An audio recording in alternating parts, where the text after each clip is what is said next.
Hello and welcome back to Making It Out of the Woods. So this week's project is a pendant without a lathe.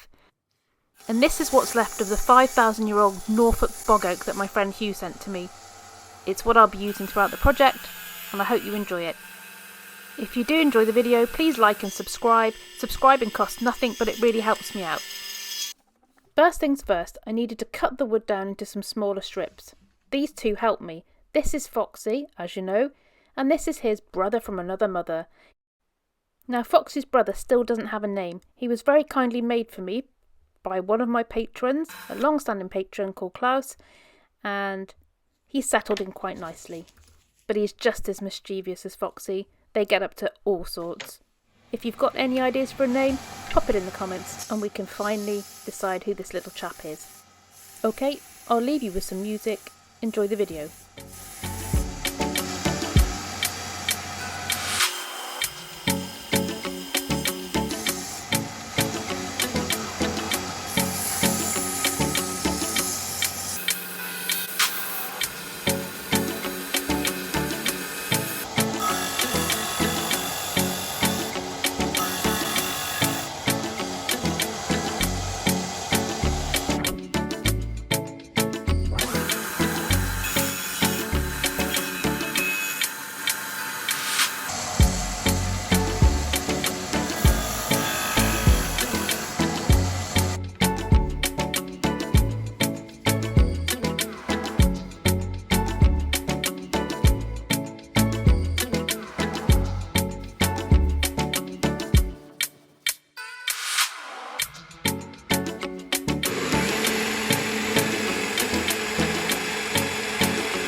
As always, thanks for watching, thanks to my patrons, and remember, stay foxy.